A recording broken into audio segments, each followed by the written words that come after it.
My god brother, okay, I think we are, yes, we are live on YouTube. So we're going to, I'll put the verse on the screen and you may begin. Okay, thank you. Okay, Hare Krishna. Hare Krishna. Hare Krishna, dear devotees, my obeisances to all of you. Thank you very much for your opportunity for your Sangha. It's a great privilege. And thank you to Srila Prabhupada for bringing us all together as spiritual family. And my obeisances to Srila Prabhupada.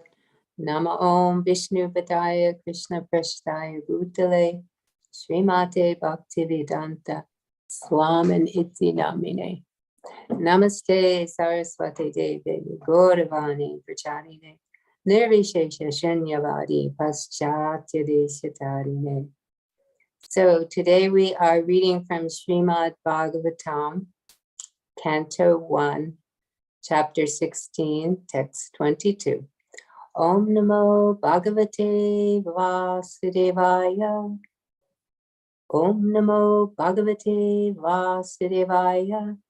Om Namo Bhagavate Vasudevaya.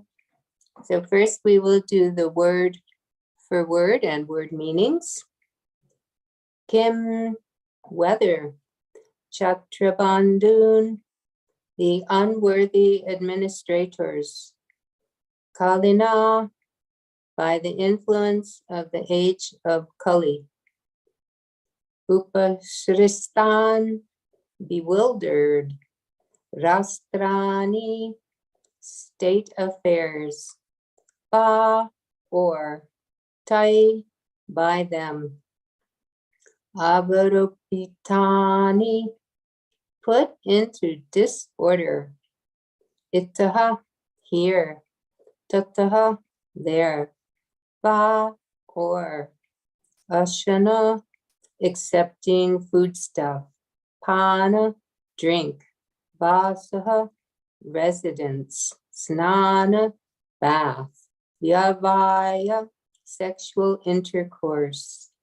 Unmukha, inclined.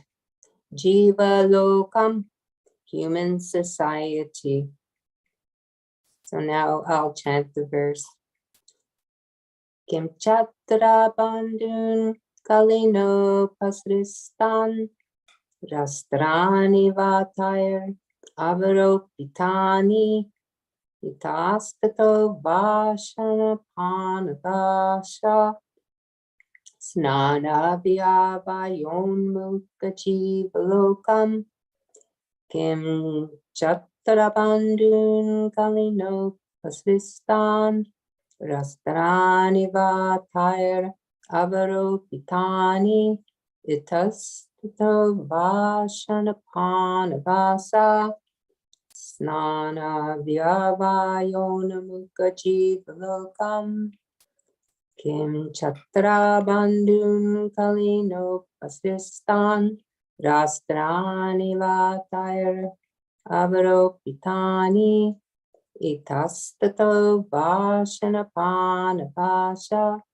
snana vyavayona mukhajivalokam. So translation and purport by His Divine Grace, A.C. Bhaktivedanta Swami Srila Prabhupada Ki Jai. The so-called administrators are now bewildered by the influence of this age of Kali, and thus they have put all state affairs into disorder. Are you now lamenting this disorder?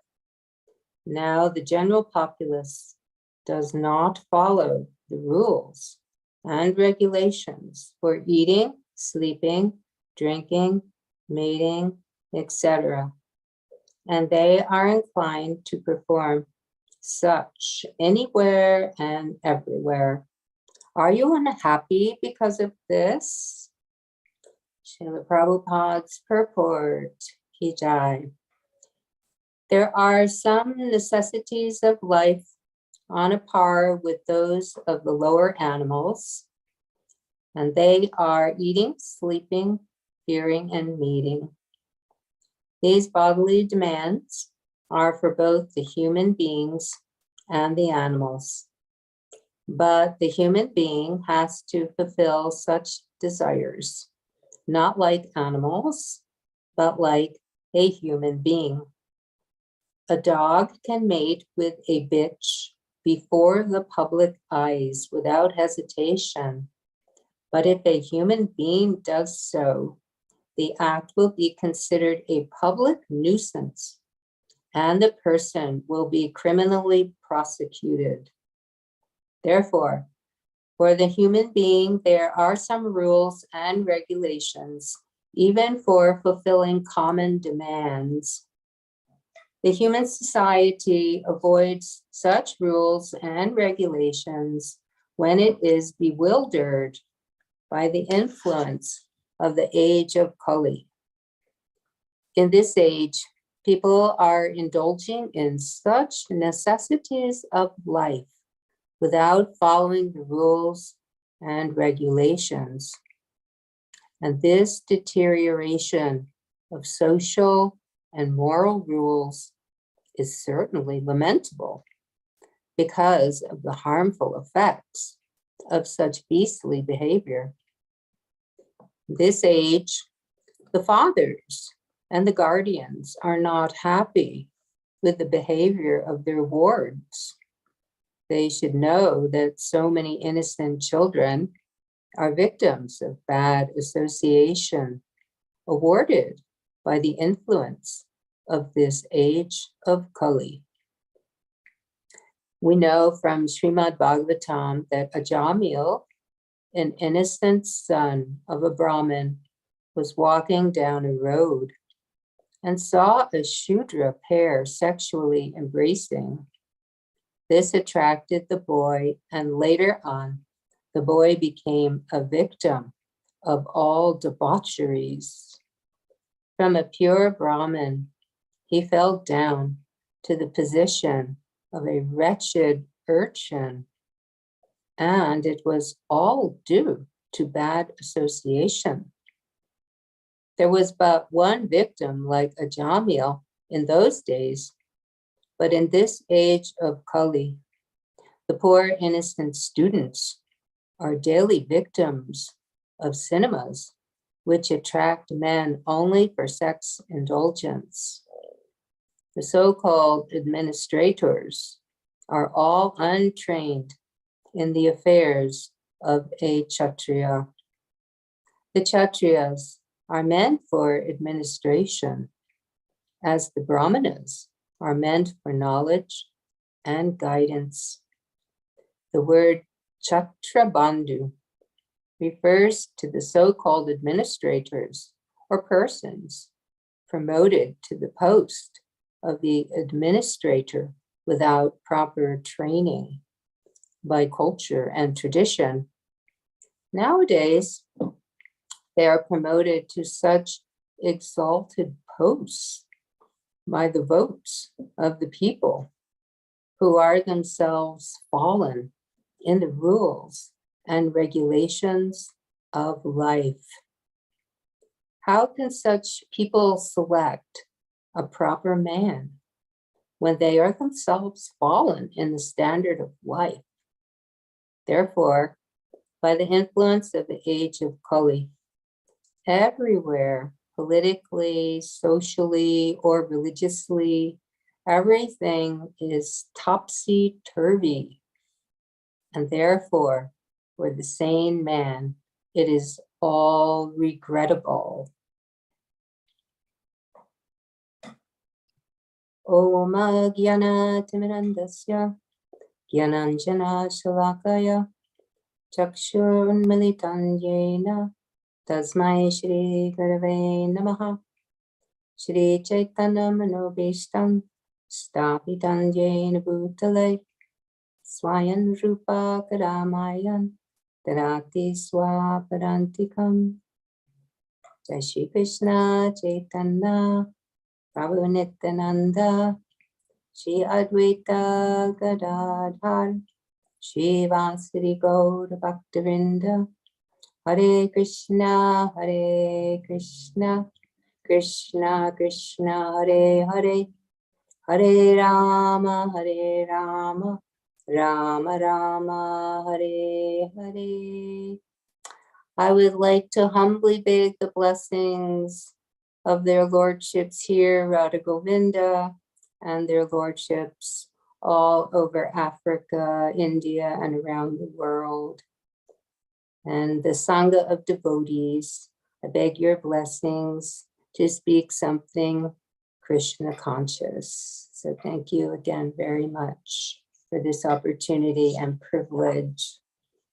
Today is also the 57th anniversary of Srila Prabhupada's departure day from Kolkata on the Jaladuta, August 13th, Friday, 1965. At 9 in the morning, Prabhupada departed from Calcutta on Scindia steamship line Jaladuta cargo ship coming to America. And Prabhupada was very confident in the sense that he was coming to America with trunks of SRIMAD Bhagavatams, probably about 200 sets. So that gave Srila Prabhupada confidence that he was coming to this land of the Malechas, so to speak, Maya Desh. And so he felt that confidence coming with Bhagavatam. So this is that day, it's the anniversary day. So what I would like to do is, while speaking on this verse and purport, to have as a backdrop this special pastime of Srila Prabhupada leaving India and coming here to the West with Srimad Bhagavatam and his mission. So weaving those two together on this special day, with your permission.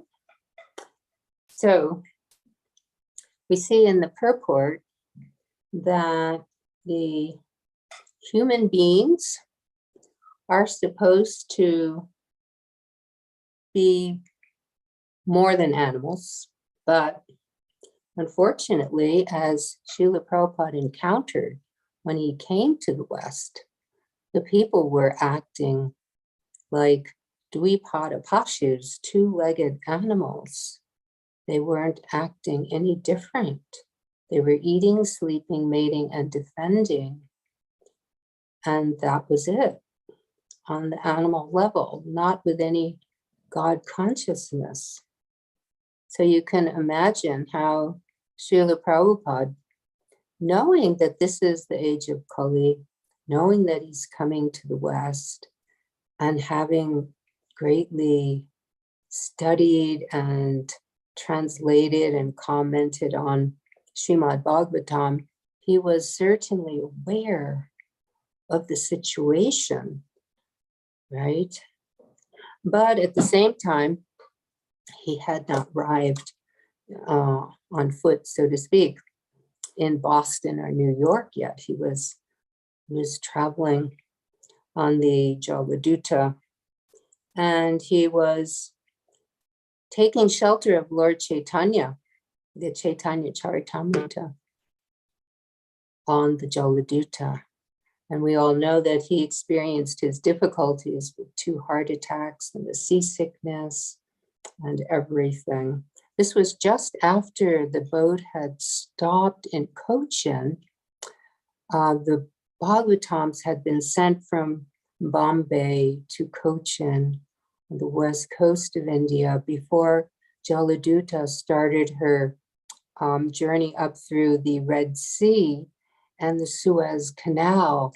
And then Prabhupada, feeling a little better, went out at Port Said with Captain Pandya to get it out in the air, so to speak.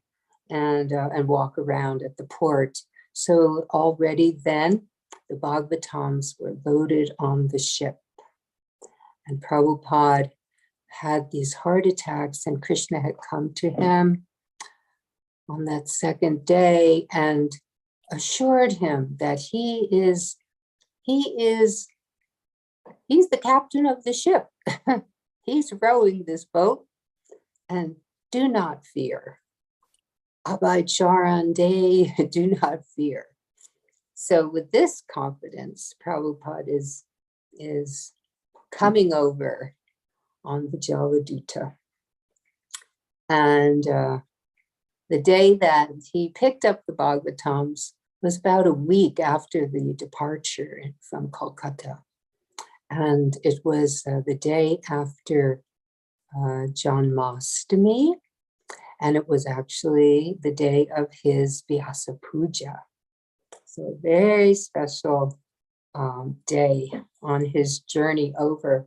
So you can see that Prabhupada was coming with all of this understanding from Bhagavatam and realization of Bhagavatam. He had translated the first canto, and he had volumes 1, 2, and 3 as sets in these trunks. And so Prabhupada well knew what it is like in this age, how the government and the administrators are not qualified. They're putting everyone in a state of chaos and disarray, everything in disorder, as Dharma the bull here is explaining, right, to the cow, the Mother Earth in the shape of the cow. And he's wondering, why is, she suffering and weeping, and what is the situation? And so he's asking these questions to ascertain, what is the situation that's so lamentable? And we can see that the situation is as such. And Prabhupada was given firsthand view of this as he came to America.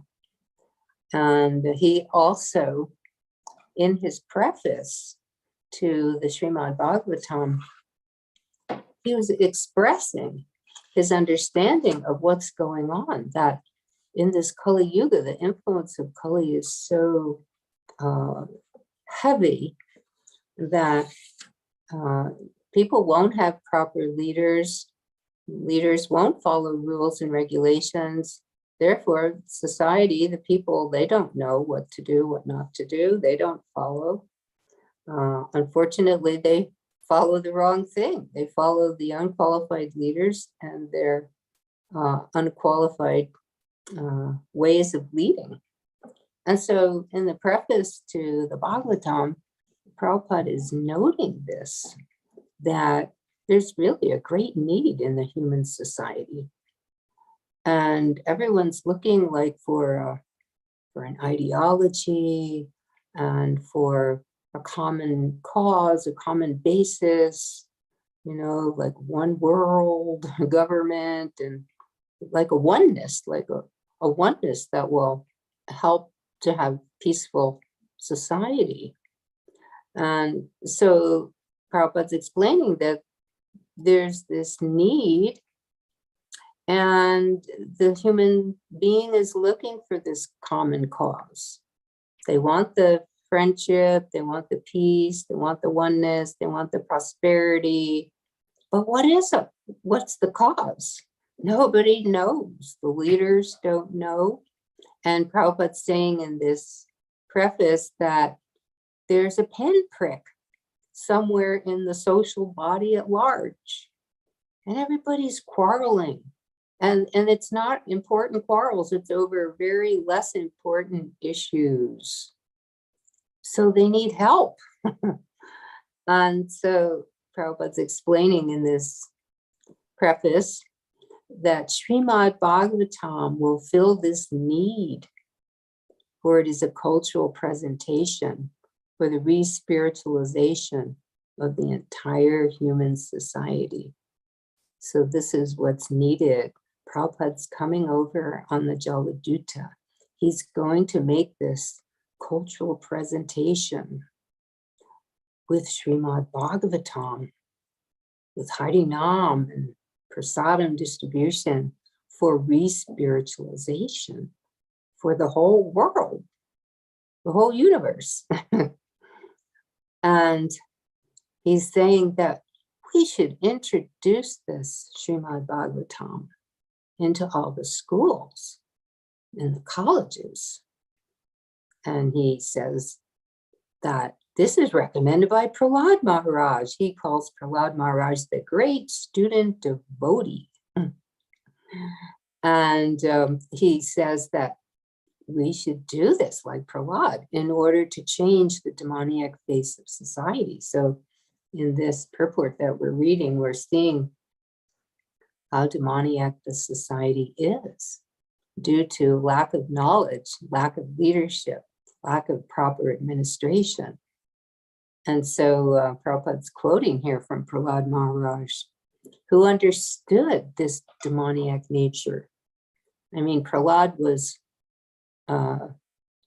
in this demoniac school, as we all know the pastime, and Sanda and Umarka were trying to educate the boys of the demons to learn politics, you know, divide and rule and conquer and friends and enemies.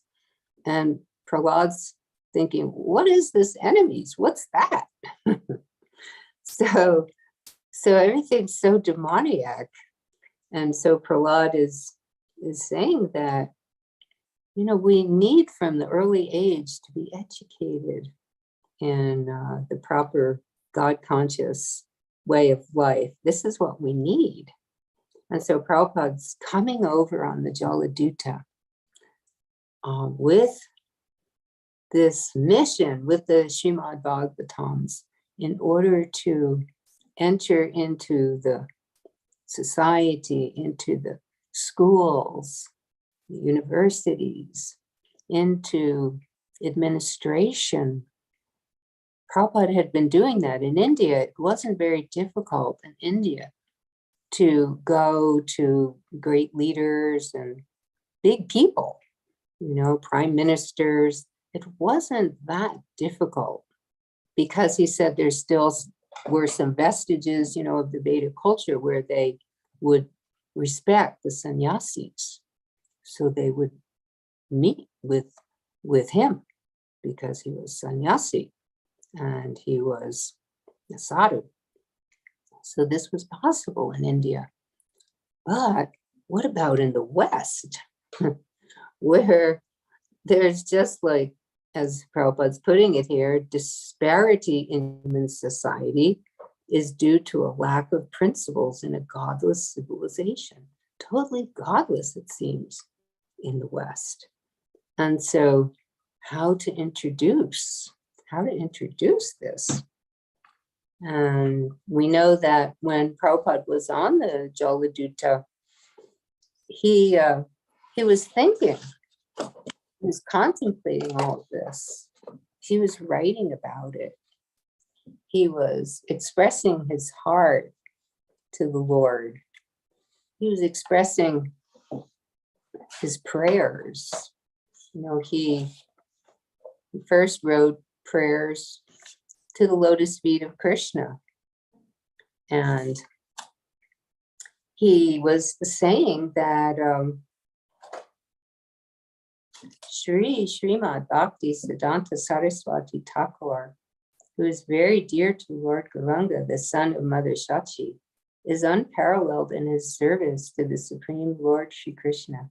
He is that great saintly spiritual master who bestows intense devotion to Krishna at different places throughout the world.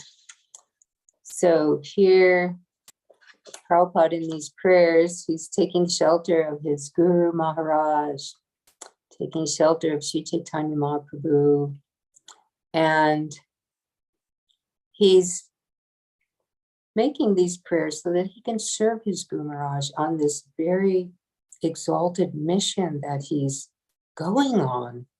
And he knows, he feels like, I'm not worthy of this. I'm coming over to this America on this Jaladuta. And he says, although my Guru Maharaj ordered me to accomplish this mission, I'm not worthy or fit to do it.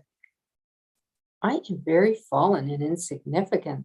Therefore, O Lord, now I am begging for your mercy so that I may become worthy, for you are the wisest and most experienced of all.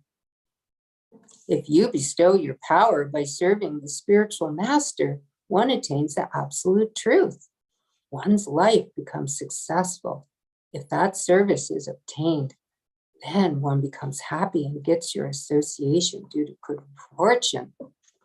So Prabhupada was praying like this, knowing that the people in the world, especially in the West, they need to know about this. They need to know about serving the Guru.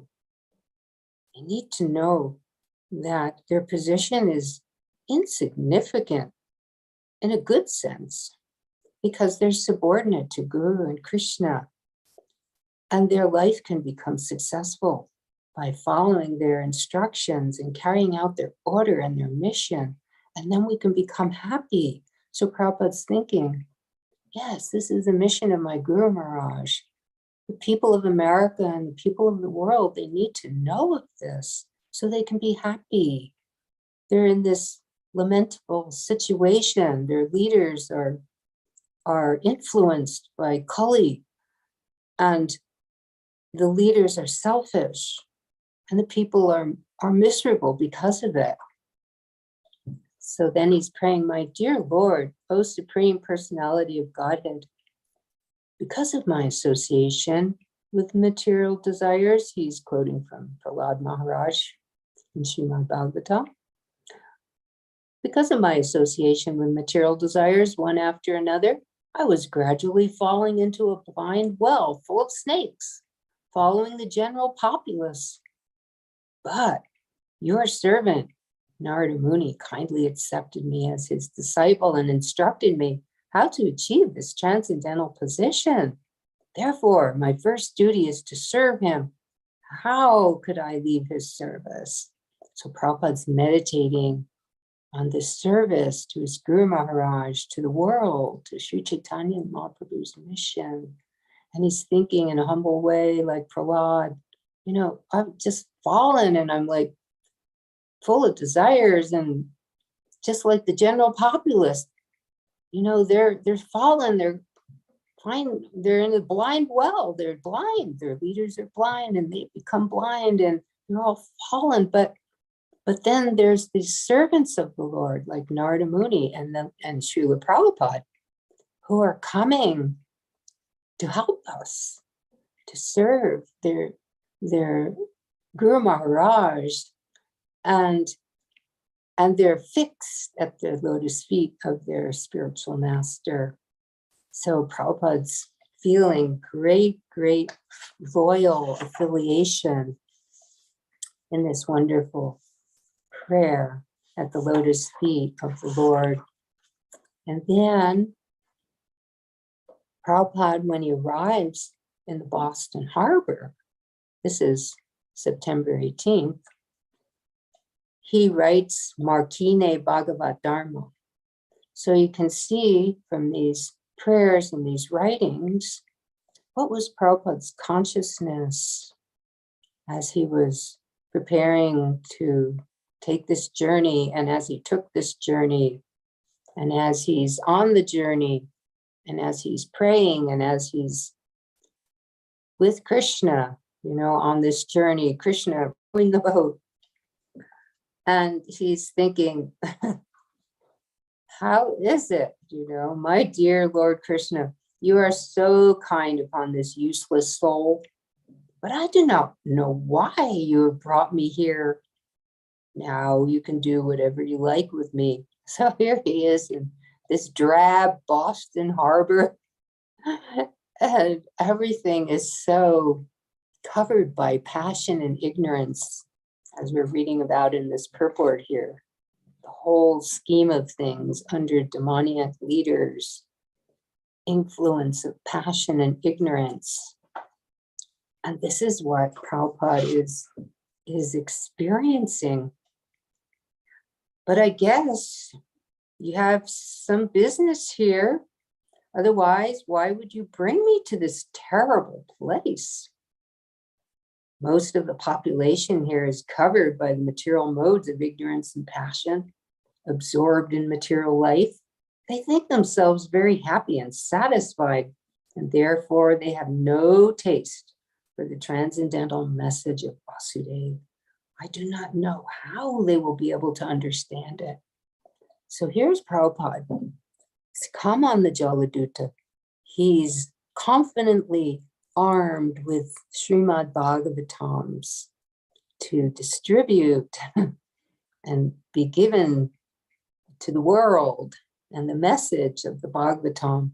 But then he's thinking, how can this message be given to such personalities? How can it take effect?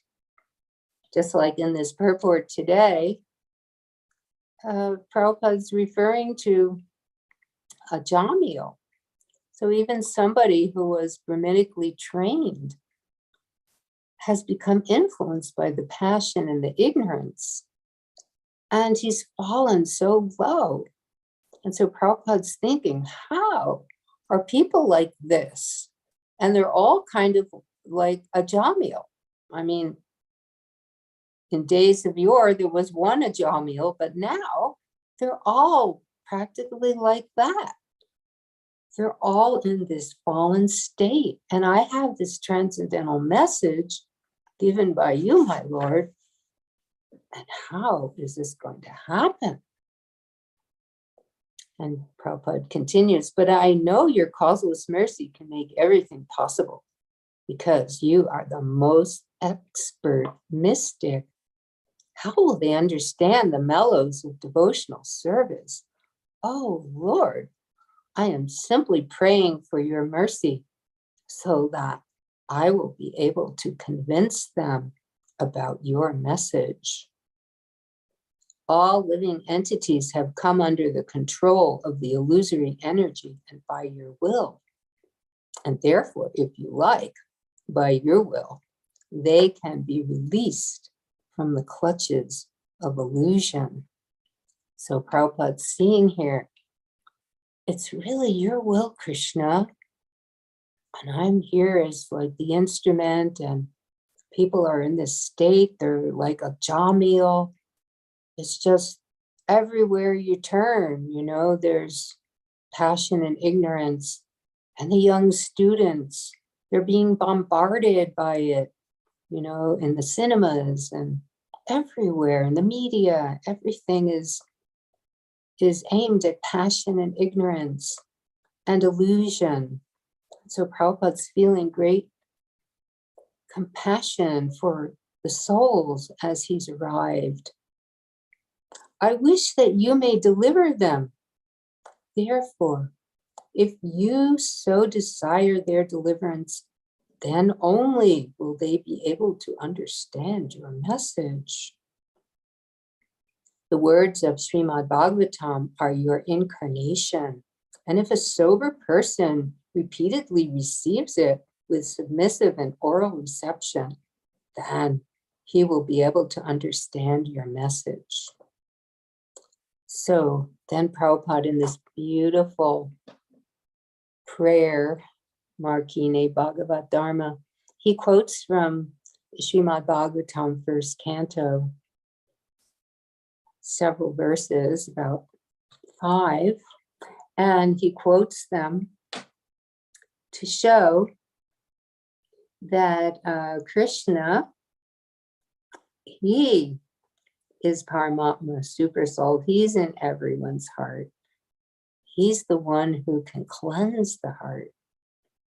And if the people will hear the Bhagavatam, if they can regularly hear this, then all that's troublesome in the heart will become destroyed practically to nil.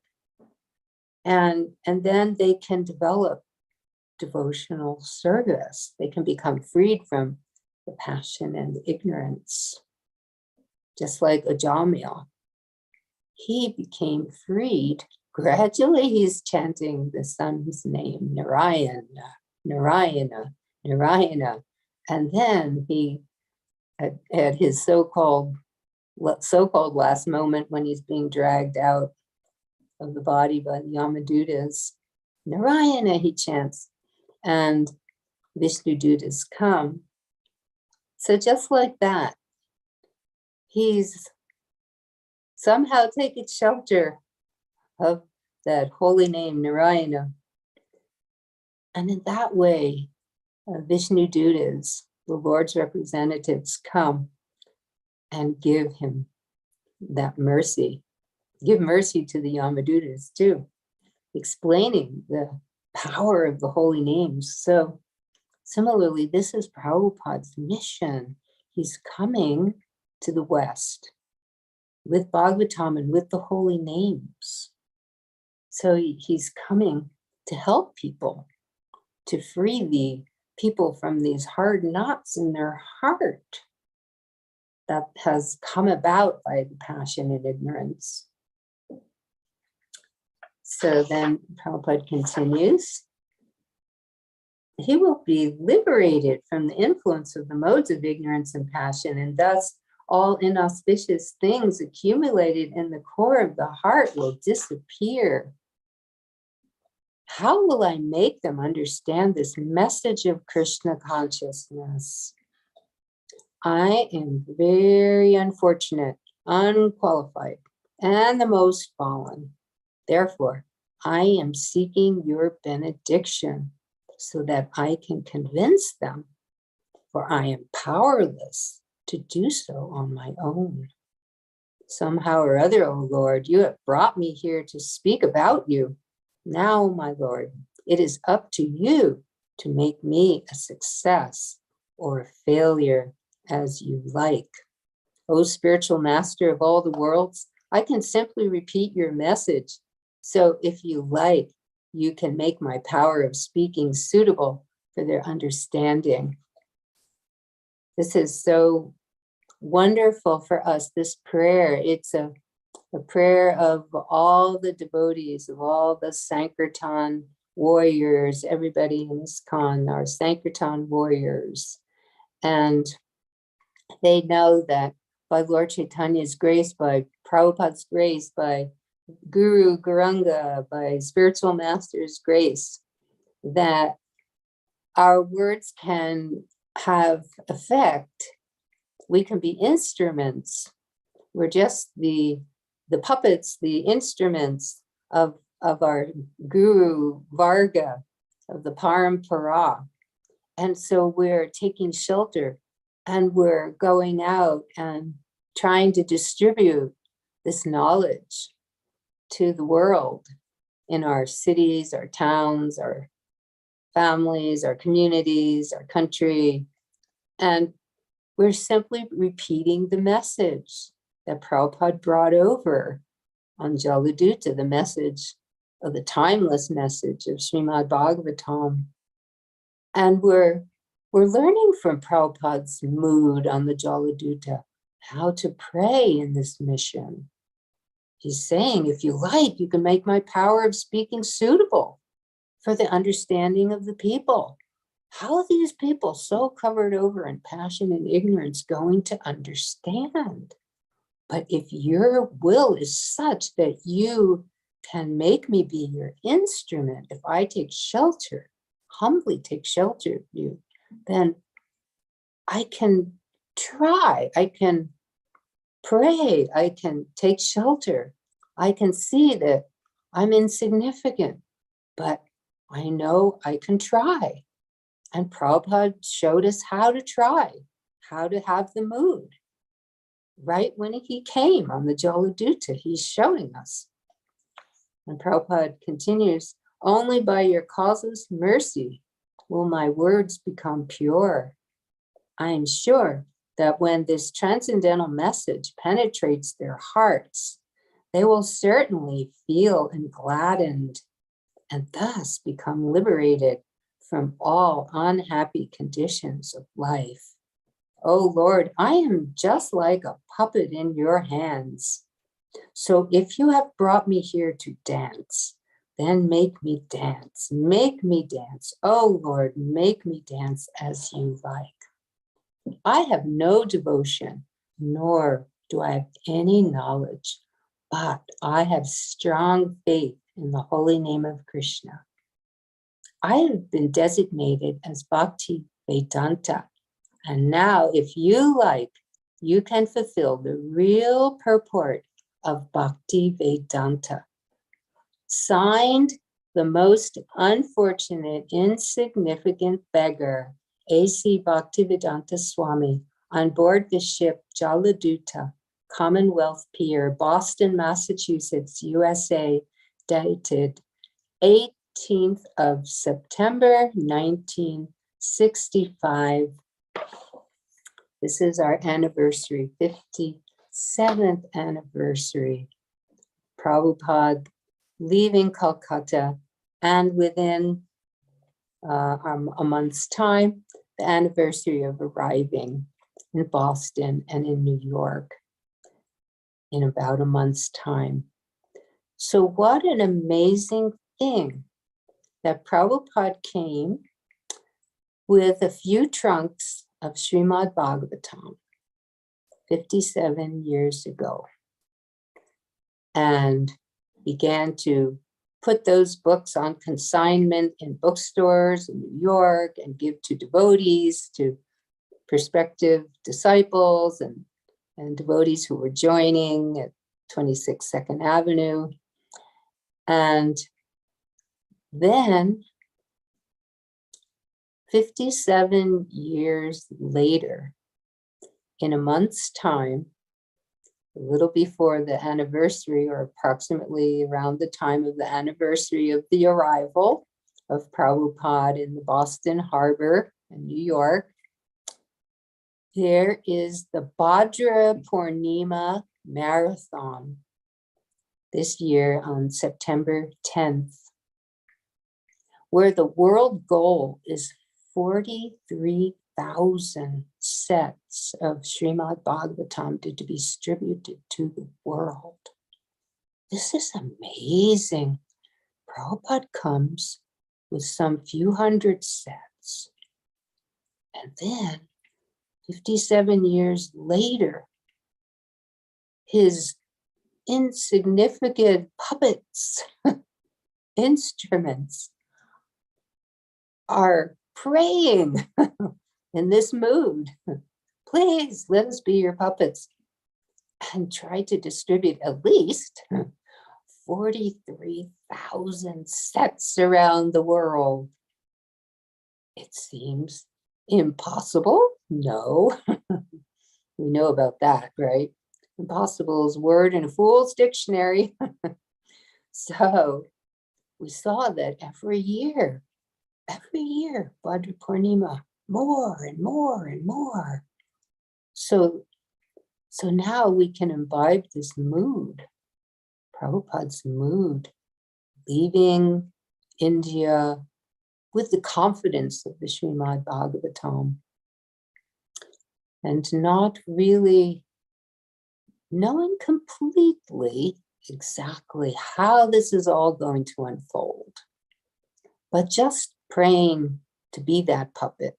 So we're thinking, now how is this going to unfold this year for Bhadra Purnima? But okay, we know the example of Srila Prabhupada and how to pray. So we can pray like he did in Markine Bhagavat Dharma and try to have this mood. And when Prabhupada was praying in this prayer that he wants to be a puppet in Lord Chaitanya's hands, and he's saying, so if you brought me here to dance, then make me dance. So Lord Chaitanya also brought Prabhupada to different places around the world. He brought Prabhupada to Africa. And so Prabhupada is thinking, make me dance, make me dance, make me dance. You're a puppet in Africa. Make me dance. And he's saying to Brahmananda, now, Brahmananda, make sure you have the local people coming. And what we know from reading about when Brahmananda Prabhu was in Africa, how the local people loved to dance in kirtan. For them to dance in kirtan to the holy names was just a joy. It was so wonderful. So Prabhupada was praying when he prayed like this, coming to Boston, he was praying, really, we can say, make me dance in every country, Lord Chaitanya. Make me be your puppet. In Africa, make me and my disciples help everyone to dance in this kirtan and make them understand this message. Let us ourselves try to rise above the modes of passion and ignorance and come to the mode of goodness by hearing regularly Srimad Bhagavatam and chanting the holy names, japa and kirtan. So we see that in this verse in purport today, that this situation in the world where everyone is like untrained, the leaders and everything, this is what Prabhupada was talking about in these prayers, that they're all submerged in these lower modes. And these people are being promoted. The population at large are all influenced by Kali, by passion and ignorance, and they're promoting the same kind of leaders, those who are fallen. In other words, they're not following any rules or regulations. They don't know really, or if they even do know, they don't believe it or have faith in it. So everyone is in this very fallen state. And there's no training. So we see that when Prabhupada was coming over on the Jaladuta, he had confidence. I have this Srimad Bhagavatam, and I will present Bhagavad-Gita also. And this will be like the training manuals for the world. The leaders of the world can read Srimad Bhagavatam and see, how do you lead? What is a proper way to be a Kshatriya, an administrator? What is the proper training? And so that's why Srila Prabhupada wanted these books to be in the hands of the leaders. And it was very exciting days when my godbrother, Bhaktitirtha Swami, and my god sister, Ladini, were preaching in Africa with Vraj Leela and all the devotees at that time. Wonderful. Warriors. Amazing preaching. And Bhaktitirtha Swami just being so empowered by Lord Chaitanya and able to reach out to the leaders of the country and show them how it is to be a leader.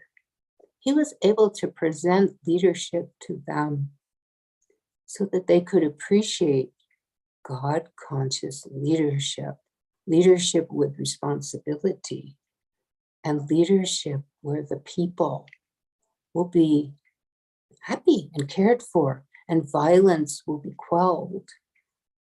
And so he was so much able to promote that and speak to the upper echelon, you could say, as well as to the people themselves.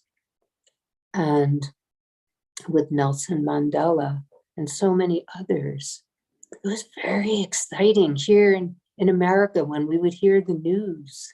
I mean, we didn't always have, what we have today in terms of transmission of news, but when we heard about what was going on in Africa, we were very excited. Of course, we were also very saddened too to hear about what happened to Ladini, Devi Dasi, but we were also proud of what a great soul, what a Krishna conscious, courageous soul, that she didn't want devotees to be hurt. And she was there risking her life to preach and help the people. She loved the people there. She loved the children. She wanted everyone there to benefit. She left New Vrindavan to be able to do this. She knew that Bhaktitirtha Swami was following Srila Prabhupada's love for spreading this mission amongst the people, and especially the local people. And so they were bringing the message of SRIMAD Bhagavatam, and so much eager to help people rise up from passion and ignorance. And in this purport, we're seeing that there wasn't really standards. People didn't know how to select a leader.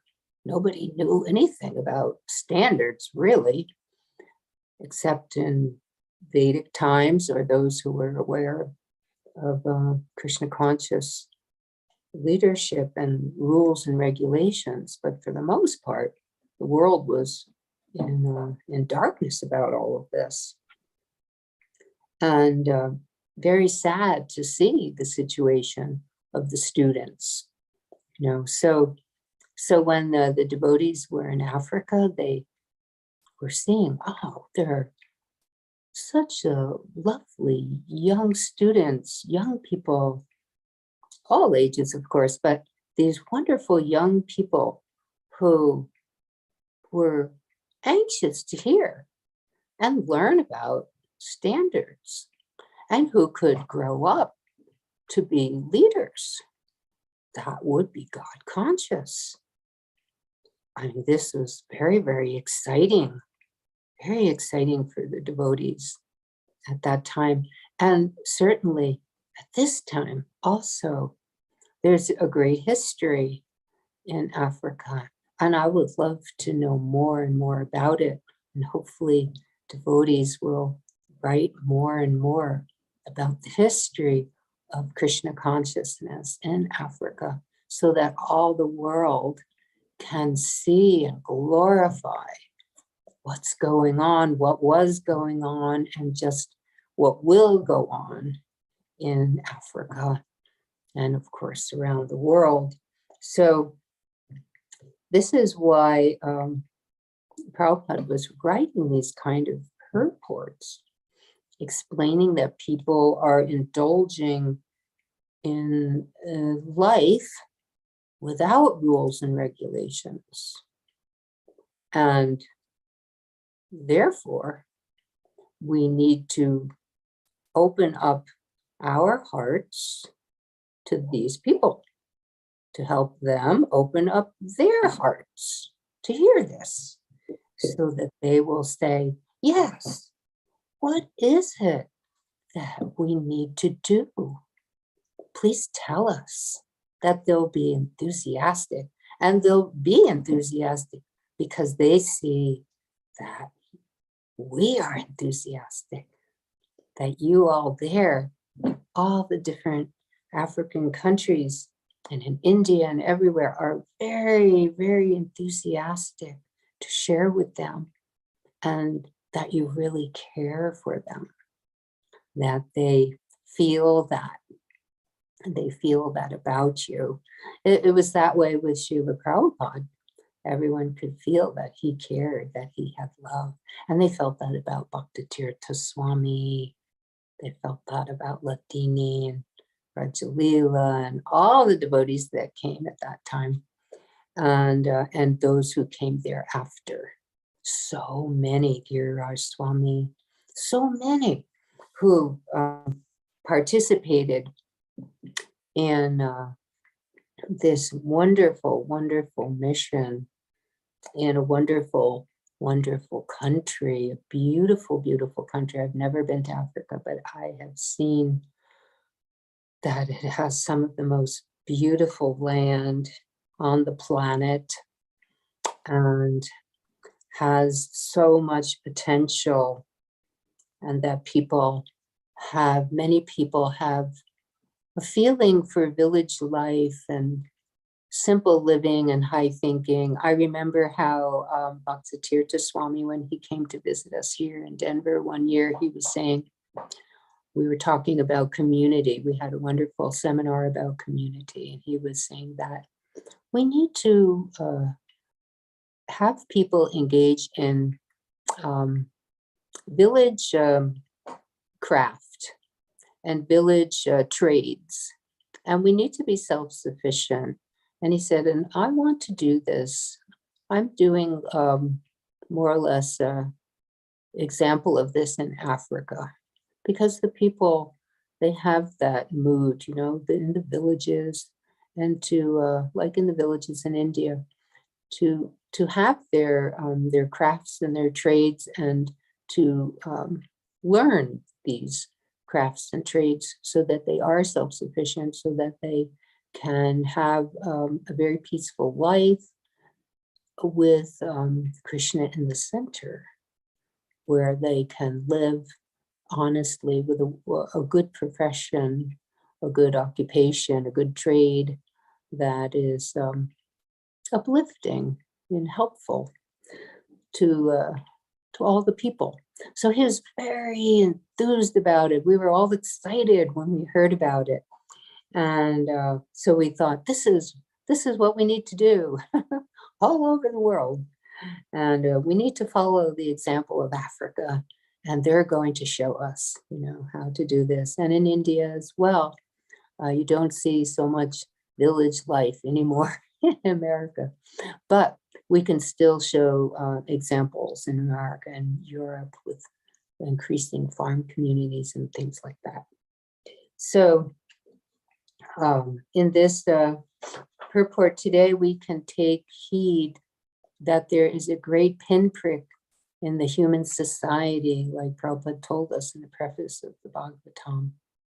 And we need to show the world the common cause, right? So in Africa, we show the common cause, Everyone rally around a godly life.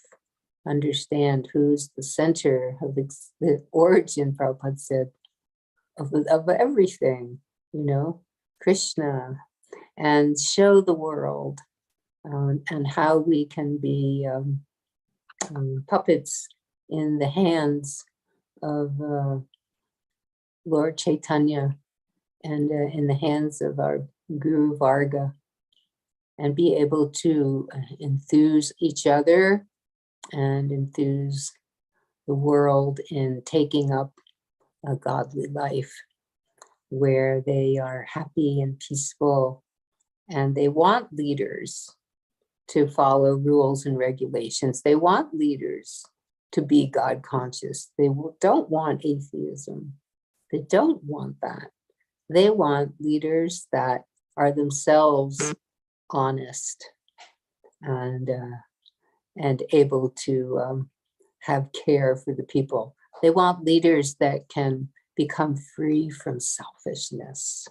So I have great hopes for all of you devotees in Africa and India, and wherever you are, where you're listening from, that you will carry this torch throughout the world, in your villages, in your communities, in your countries, that you will really, really carry this torch,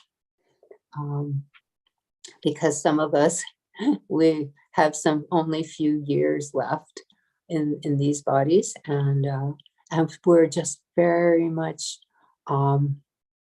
confident that you can be like Prabhupada, who came on the Jaladuta, confident he had the message of the Bhagavatam and could bring it to the world.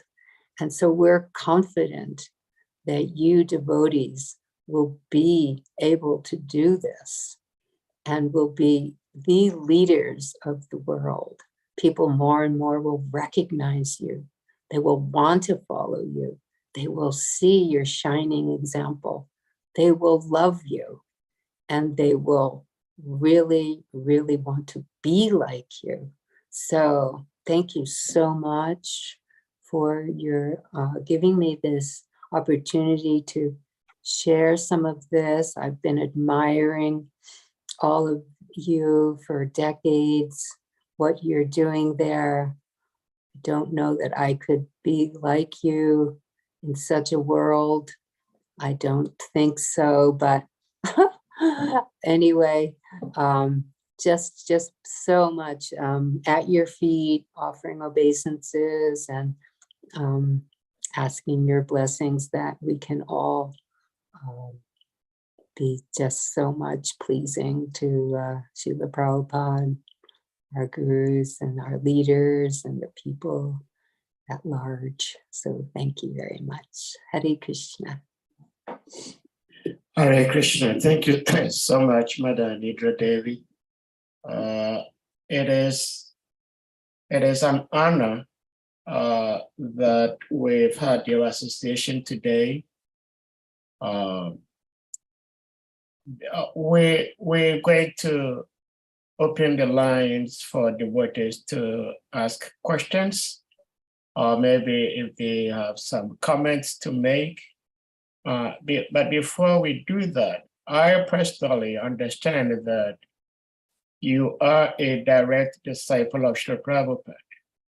And those of us who are great-grand disciples of Srila Prabhupada are very, very much unlimitedly indebted to you all for maintaining and building on what Srila Prabhupada has given you. We cannot repay you, because without you, we wouldn't be here. But we would also like to get a gist of who you are. Understand you are from Denver, Colorado. So maybe if you would just take a minute or two to share with the devotees who you are, and then maybe from there we go on to questions and answers, if you may. Sure. Thank you, Prabhu. So, so I was born in 1948 in metropolitan New York on the New Jersey side, if you know the East Coast of the USA. And so I was, one astrologer said I was, the Titi of the day I was born was this day. In other words, the same Titi as Prabhupada leaving Kolkata. Anyway, that the astronomical and astrological configuration was the same as this day. Anyway, for whatever that is worth, that's what I was told. So, so I grew up in just middle-class family, trying to be a good student. And when I was in university, I was interested in international affairs. At one point, I wanted to do some sort of humanitarian work with some international organization like United Nations. And then later on, when I heard that Prabhupada said ISKCON is the real United Nations, I was seeing that my dream came true, that I was able to be with the real International United Nations for Krishna consciousness. So when I was going to school in the 60s, everybody knows about the 60s, everybody, well, in my little group, was interested in gurus and mantras and India and vegetarianism and yoga and meditation. But still, I was determined to continue my education, not get so-called distracted too much by all the Eastern wave. And but still, the whole thing of the East, knowledge from the East was calling us. So then I graduated from the international program in Washington, D.C. at George Washington University. And then in early 70s, went to Canada because some of us were against the Vietnam War and we did not want to support it. We were like sort of quiet rebels or something. So I became a landed immigrant in Canada. I was always American citizen. I didn't, renege citizenship, but I just needed a break. So I went to Canada during that tumultuous time. And I was at the McGill University doing graduate studies. That was the university where Bhaktivinoda Thakur sent his book, Teachings, Life and Precepts of Lord Chaitanya in 1896, the year of Prabhupada's birth. That was the university in the West he sent his book to.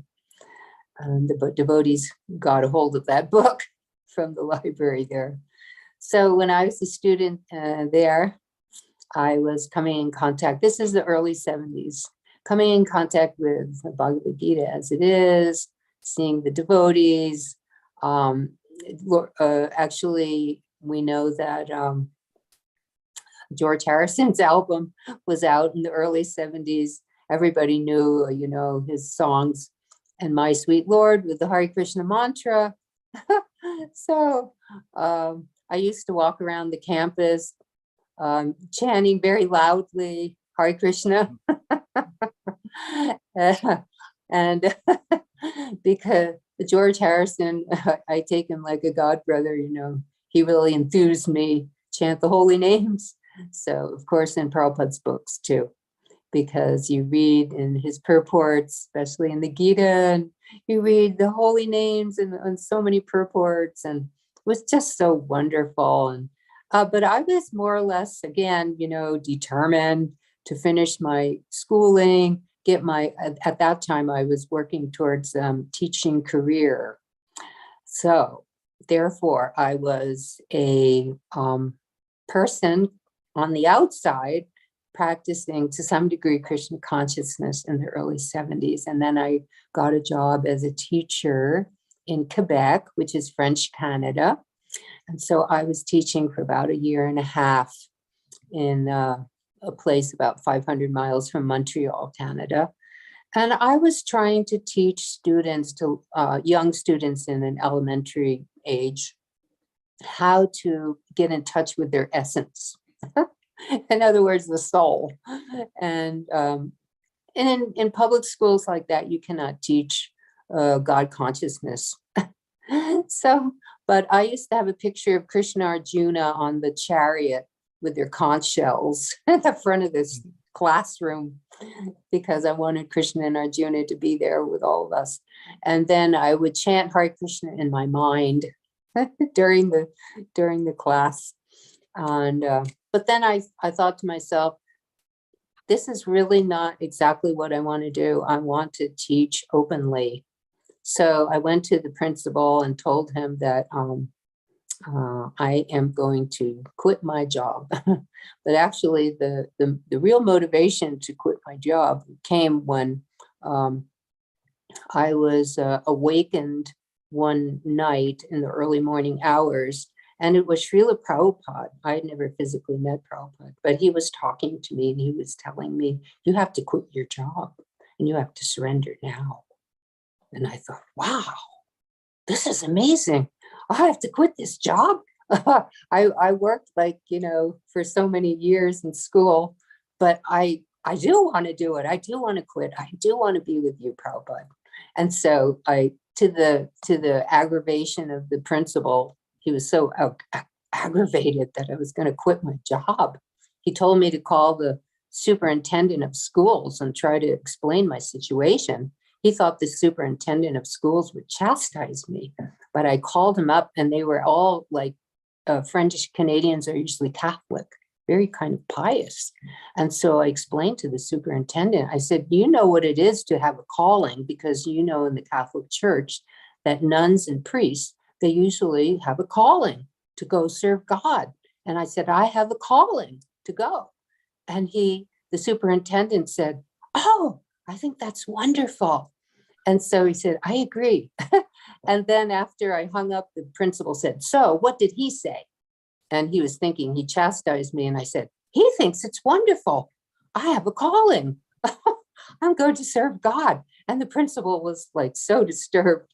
But anyway, because of Prabhupada asking me to surrender, so then I made all efforts to pray where I should go in the world, the big world of Krishna.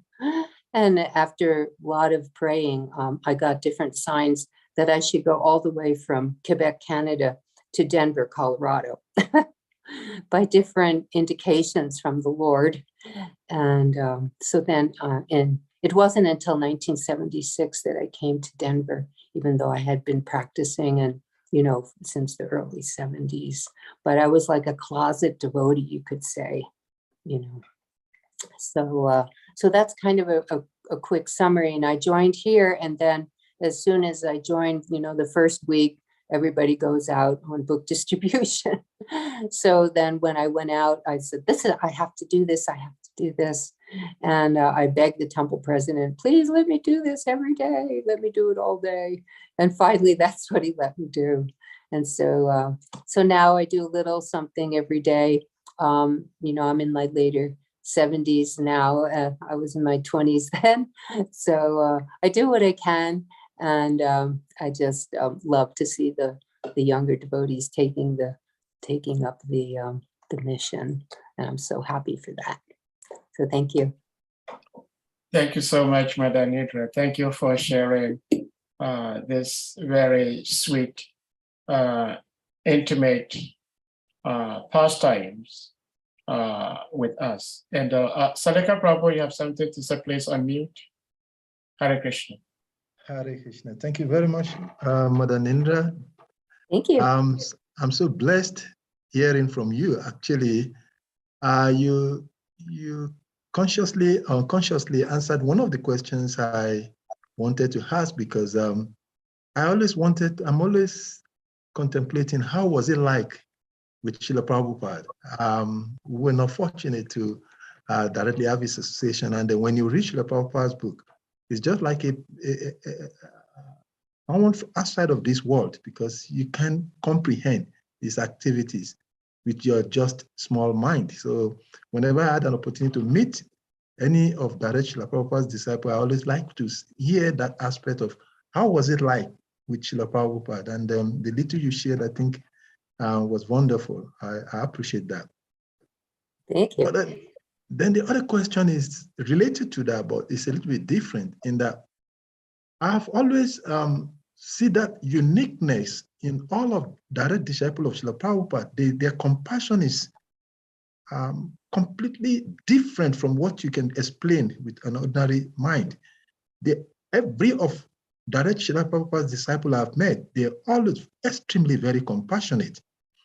And I don't know what is the cause for that, but I can see that they all have the same attitude, the same mood of being very compassionate towards the conditioned soul. Unlike our, maybe call it third generation devotees, they're not having that kind of mood. Is not there. That mood you see with Srila Prabhupada disciples is not there. So I don't know what is the cause, or maybe probably you can help me with that. And the other part of it also is that I also don't see the kind of dedication that Srila Prabhupada's disciples had for the movement in today's generation of devotees. So I'm trying to find out what is the disconnect in these two. Yeah, well, thank you. Salika Prabhu, you've taken everything out of my mind to ask the question. So it's a question from two people, actually. Madam Nidra. Hare Krishna. Thank you. So, because Prabhupada always has so much love, and to have been in his association and experience that love, it was a great blessing. And of course, it's available to everyone, always. But there was something so special about Prabhupada being physically with us and being able to experience that love so directly that it entered into the heart. And even many of his disciples will tell you that maybe Prabhupada just glanced at them. Maybe that was the only association. And they will tell you 50 years later, that one glance or the one word or one thing or one gesture has kept them going for 50 years plus. So because of that potency, you know, such an amazing personality, Shaktivesha avatar, such a great potency to like put that into your heart. So it never ever leaves that kind of love and compassion that Prabhupada had. And it's like he gave special blessings to his disciples, you know, deposited that love and that blessing in their hearts so that they could be emissaries of that love and that caring and compassion. He wanted, you know, this mission to go on, so he implanted that, it seemed as if. And then his disciples who were able to keep cultivating that garden in the heart through following his instructions and chanting the holy names and following his mission, were able to keep that mood of love and compassion that he had planted within their hearts. And so he did the same thing with great determined dedication to his mission. He planted that in our hearts so that we would be able to impart that to the next generations, that we would be able to be instruments, just like Prabhupada was praying to be an instrument, and that could be given to the next generation. So this was Prabhupada's great empowerment that he had and that he shared with us. And so for the next generations, Lord Chaitanya and Srila Prabhupada and our gurus and leaders will become more and more convinced to take up this mission with more and more enthusiasm. You know, who knows what will happen on the world scene. I mean, we've seen what's happened with COVID and devotees thinking, oh, we have to become like very determined here and very creative, and we have to, you know, keep this mission going on, even though we're like being, we can't go here and we can't go there, you know, the city won't let us do this and the city won't let us do that. So just seeing that all these situations orchestrated by Lord Chaitanya's, you know, unfolding of the golden age, all these situations are going to really push us. And the next generations are going to have all the tools. They're given, everybody's been given the tools by Prabhupada, by his disciples, by his instructions. They're going to have all those tools, and situations are going to become more and more intense in good ways and, you know, challenging ways. And they're going to really see, we have to take up those tools. We have to take it up with more and more and more. They're going to become very much warriors in the Sankertan army. Lord Chaitanya will make sure, because the golden age is unfolding. Thank you, Ma. Thank you so much. Thank you so much, Madam Nidra, for that beautiful answer. Madam Nidra, you were in the course of your presentation, you were talking about how Bhaktivedanta Maharaj, my Gurudev, sacrificed and preached in Africa, more specifically West Africa. And we were also talking about Mother Ladini. Some time ago, I used to find Tribhuvannath Prabhu, your god brother, who left his body. I used to find him in the ISKCON Vaishnav calendar, where devotees celebrated his disappearance. And likewise, of course, I do not see that today. I don't know what happened. But I think that with what took place with Mother Ladini in West Africa, and in fact, there is one devotee here who has a first-hand account of the event. And if devotees wouldn't mind, I would want him to share the pastime with us all, because I think you're also eager to hearing about such pastime.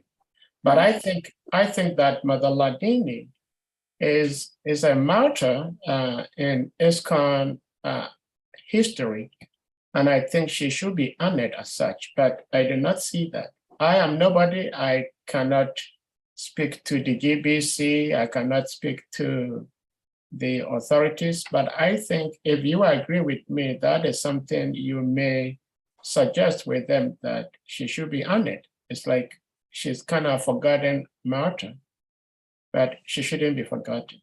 So His Grace Varaha Prabhu, if you're still here, maybe you may share some pastimes about Mother Ladini's event with Mother Nidra, so that the rest of the devotees may also know more. Shripad Varaha Prabhu. Hare Krishna. Hare Krishna. Hare Krishna, obeisance, Prabhu. My Dandavad Pranam Mataji. Thank you for blessing this platform with your wonderful presence. And thank you for all the wonderful pastimes and memories you share with us. Okay, it's an honor for me to be called upon to speak about Mother Ladini. Of course, the final pastimes of preaching, I was part of that, kind of part of it. You know, Mataji, Mother Ladini she got stuck in Liberia during the war, and due to our compassionate nature, just like Salika Prabhu was saying, almost all Prabhupada disciples had this intense compassion for conditioned souls in a way that we cannot even imagine today. So due to that compassion, she decided to stay with the devotees during the crisis in Liberia. She had all the opportunity to leave. The American embassy came for her, and she said no, she preferred to stay with the devotees. And of course, our presence helped the devotees to be able to stay together, and also able to at least live together as devotees, because that was a time when everyone was getting, really distracted, and during war, people just are concerned about their safety first. But because of our presence, devotees were able to do more service, like, distributing food to the needy, and then also having a shelter for many people. And of course, also by her kind-heartedness and boldness, she was able to get in touch with one of the warlord who eventually became the assassin of Mataji. So, but what part I kind of share with her was, she was in Liberia and I was in Sierra Leone, So these are two neighboring countries, and they share the same history of being liberated slaves, during slave trade. The two countries were created after slave trade. So Mother Ladini came to Sierra Leone just during that same period. She came to Sierra Leone with two other devotees, Satananda and his wife. And they spent quite some time with us. But before they could go back, the president of Liberia at that time, President Doe, had put a statement in the media that all foreigners should leave Liberia, that he could no longer guarantee the safety of any foreigner. And Mother Ladini was already in Sierra Leone. She was out of the country at that time. So, and by that time also, all flights in and out Liberia had already stopped, with exceptional cases of United Nations, helicopters, shuttling between the two countries for taking relief and maybe medication for people into the country.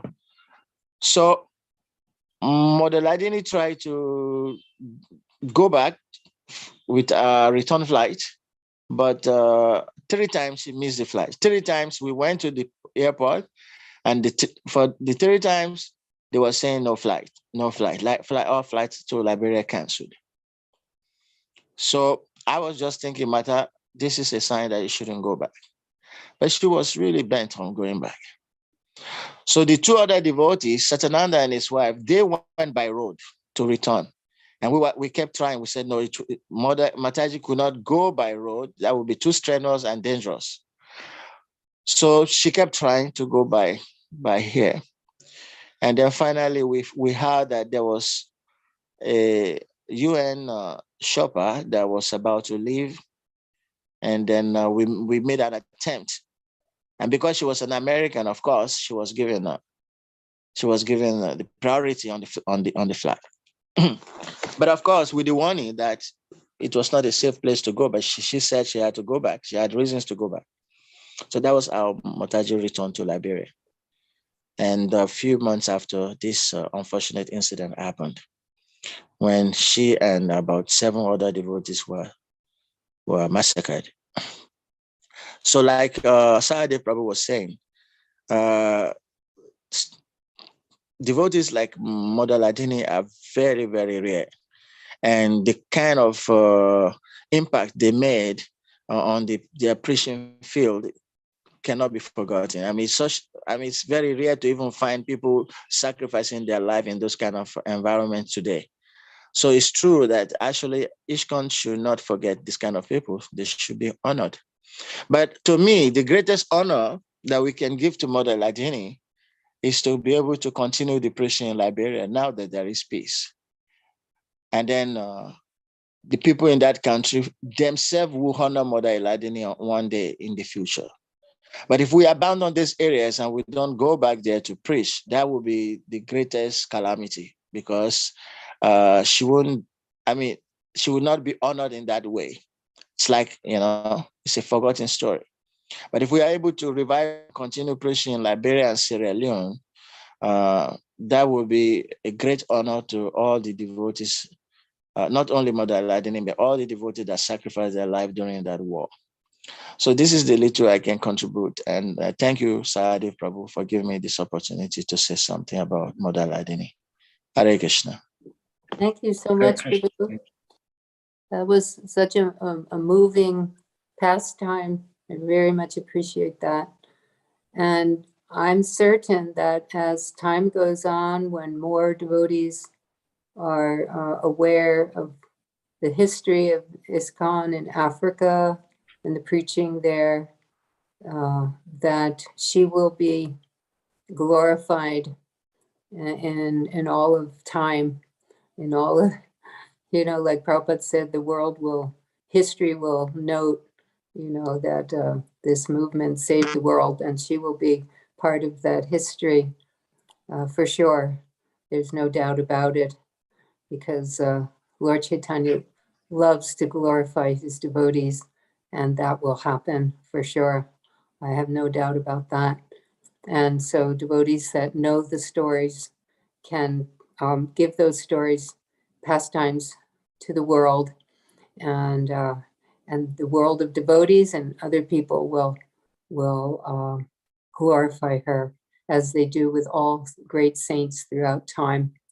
So all glories to Mother Ladini, Devi Dasi, and all of you, all the devotees in Liberia, the great devotees who sacrificed their lives for preaching there, and those who are doing now and in the future. Thank you so much.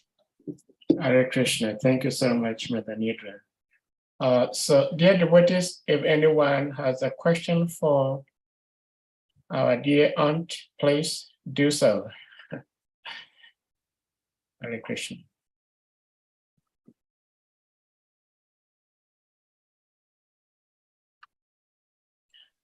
Mother Nidra, if I should go back to the text you discussed today, we're following the description of how Maharaj Parikshit encountered the bull and the cow, and the discussion between the bull and the cow. I find it quite interesting that when Krishna was physically present on this earth planet, Kali was here, but he hid himself because Krishna was physically here. And as soon as Krishna was physically gone, then he came in, he appeared. So we also understand that there is no difference between Krishna as a person and his name. There is no difference between Krishna as a person, his name, and his books. Like we say Krishna, the Bhagavat, the person, and SRIMAD Bhagavatam, the book Bhagavat. But it seems to me that even though we have the Bhagavatam, which is not different from Krishna, still, Kali has so much impact on us.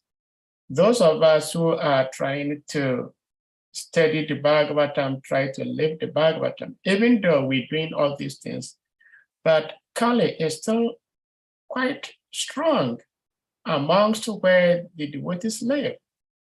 So my question is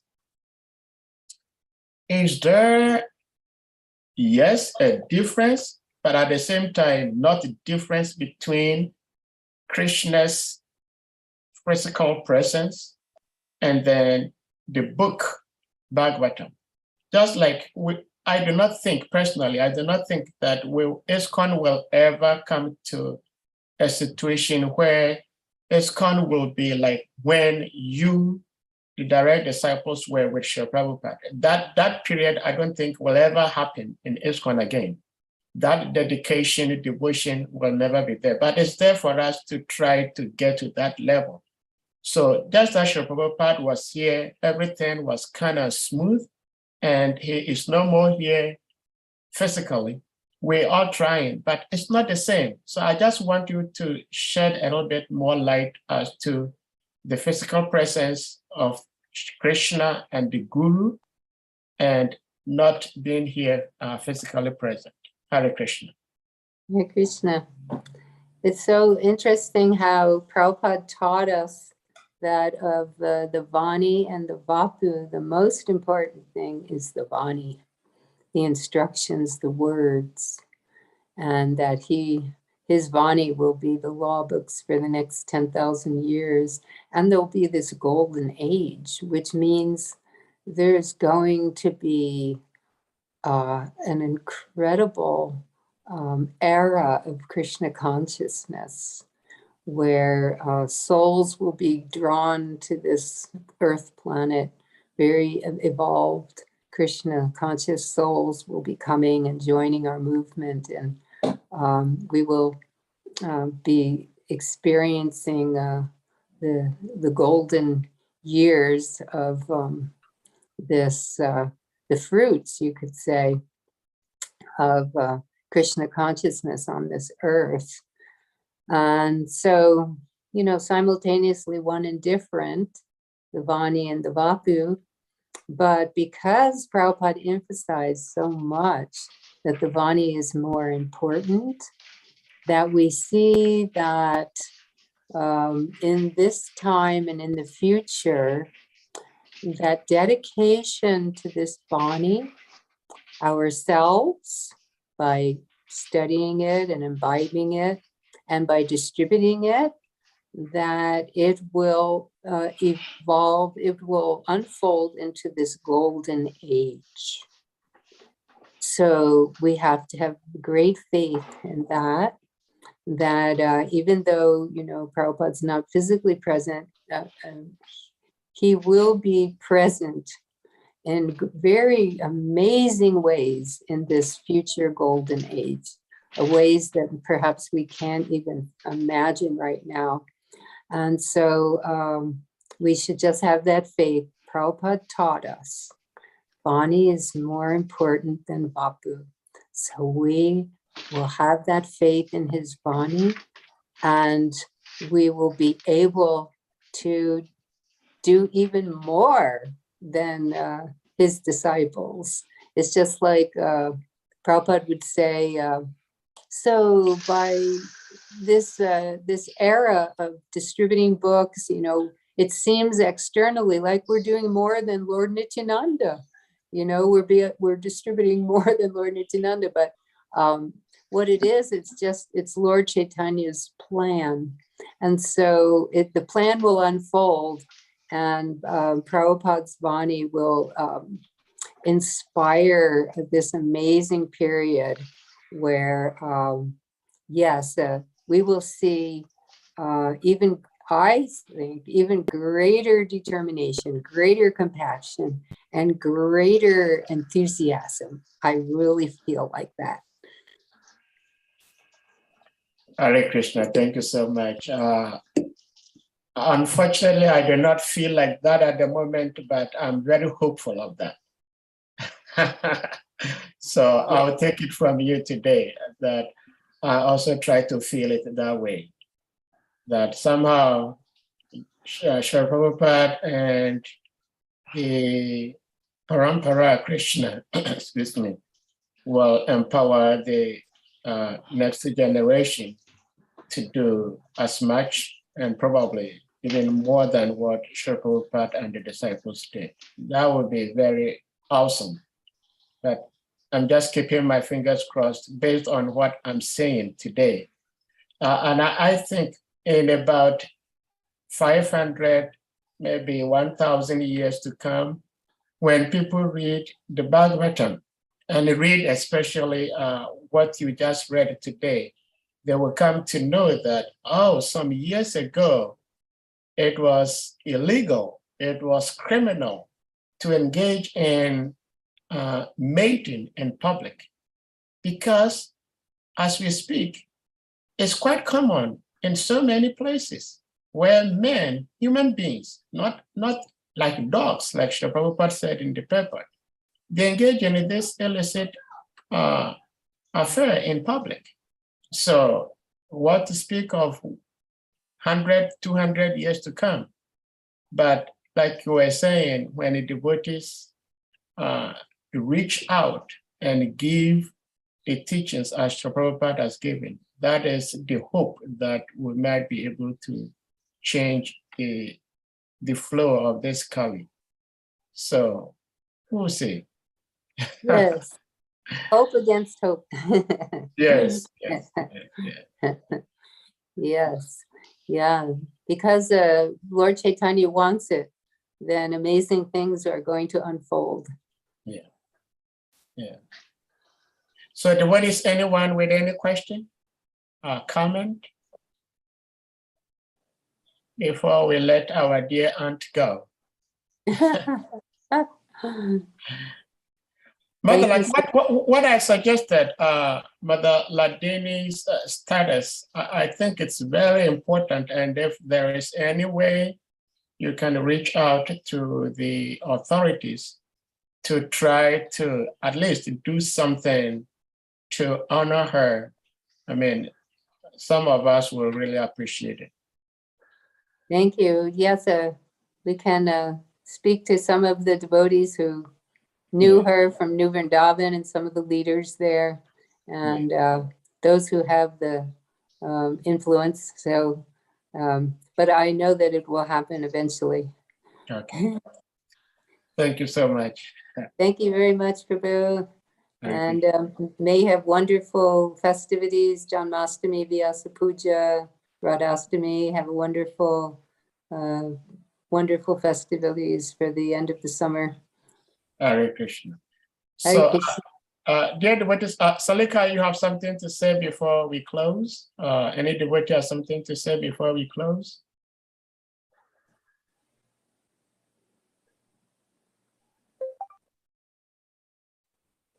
All right, so at this point, we're going to follow a routine ritual, asking all devotees to kindly unmute, and then we chant the biggest Hare Krishna Maha mantra to express our appreciation for Mother Nidra's presence and blessings in the forum today. Jai. Hare Krishna, Hare Krishna, Krishna Krishna, Hare Hare, Hare Rama, Rama, Hare Rama, Rama, Hare Hare, Hare Karpataru Vyasa Kripa Sindhu Vyasa Chitana Vaishnavyo Vaishnavyo Anantakoti Vaishnava Vrinde ki Jai. By Grace Nidra Mataji Devi ki Jai. Hare African devotees.